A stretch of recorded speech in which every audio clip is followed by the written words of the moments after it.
আমি মিকু, তোমাদের ছোট্ট মিকু। তো আজকে আমি চলে এসেছি মাদার্স হাটে। এইটা হলো কৃষ্ণনগরের একটা সুন্দর রেস্টুরেন্ট। তো আমি এসেছিলাম আমার মা, বাবা আর হানি জেঠুর সাথে। অনেকটা জার্নি করে এসেছিলাম, তো তাই একটু টায়ার্ড ছিলাম। কিন্তু জানো, এই রেস্টুরেন্টের অ্যাম্বিয়েন্সটা খুব সুন্দর। আমার তো খুব ভালো লেগেছে।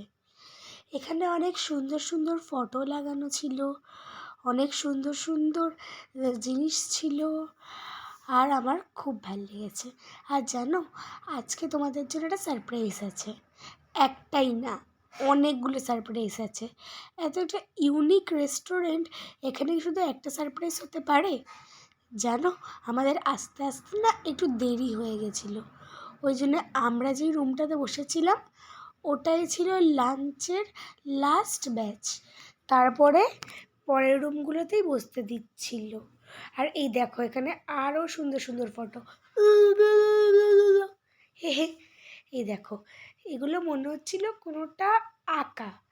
তো তারপরে ধরো, তোমাদের একটু রেস্টুরেন্টটাকে ঘুরিয়ে দেখে নিই। খুব সুন্দর যেন রেস্টুরেন্টটা। এই যা, তোমরা মনে হয় সারপ্রাইজটা দেখে ফেললে না? হ্যাঁ, এইখানে না খাবার রোবট সার্ভ করে। ওর নাম অনন্যা। ও বলছিল আমি অনন্যা, আমাকে খাবার দেওয়ার জন্য রাস্তা করে দিন। ও ওই অবধি আসছিল।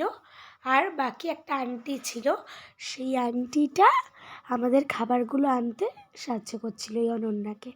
তো আমরা অর্ডার দিয়েছিলাম একটা ভাত, আর একটা থালি অর্ডার দিয়েছিলাম, মাটন থালি। এই যে মাটন থালিটা চলে এসছে। মাটন থালিটা আমি আর মা মিলে খাবো। আর বাবারা খাবে বাবার হানি জেঠু ভাত, প্রেশার কুকার মাটন। আর এই যেটা হচ্ছে একটা সারপ্রাইজ, প্রেশার কুকার মাটনে প্রেশার কুকারই সামনে রেখে দিয়েছে।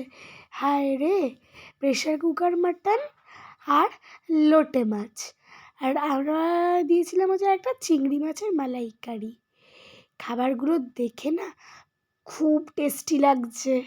এমনিতেই এত টায়ার্ড, কখন খাবো ভাবছিলাম। এই দেখো কি সুন্দর নেই ছোট্ট প্যানটা।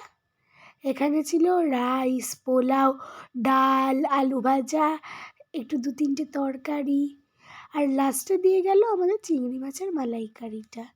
আর আজকে জানো, ডেজার্টটাও খুব দারুণ।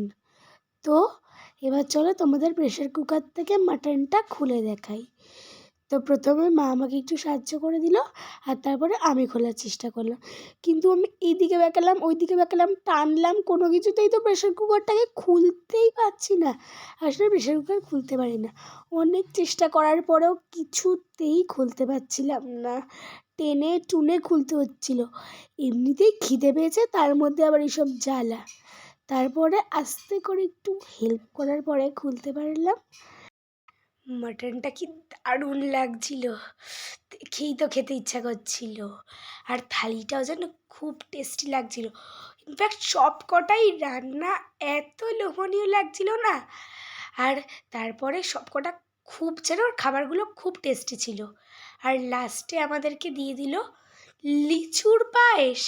আমি কিন্তু কোনো দিন লিচুর পায়েস খাইনি, আর পায়েসটা খুব ঘন ছিল, পুরো ক্ষীরের মতো। আর জানো, আচারটাও কিন্তু কুলের আচার ছিল। আর খাবারগুলো এত টেস্টি ছিল না, আমি তো পায়েস অতটা ভালো খাই না, তাই একটুখানিই নিলাম। আর তারপরে নিলাম একটুখানি মাউথ ফ্রেশনার। এই দেখো, হাতে টিস্যুটাই না একটুখানি মাউথ ফ্রেশনার নিয়ে নিয়েছি। হে হে। আর এটার মাঝখানটা টিপেই বেরোচ্ছিল, আর বাকিগুলো বেরোচ্ছিল না। একটু বেশি করেই নিয়ে নিলাম এগুলো খেতে আমার দারুণ লাগে। আর তারপরে আমরা কিন্তু এখান থেকে বেরিয়ে বাড়ি চলে যাইনি। এখান থেকে কিন্তু আমরা অনেক কেনাকাটি করেছি। আর জানো, এই জায়গাটা ক্রিসমাসের জন্য খুব সুন্দর করে সাজানো হয়েছিল। এই দেখো কি সুন্দর লাগছে না এই জায়গাটা।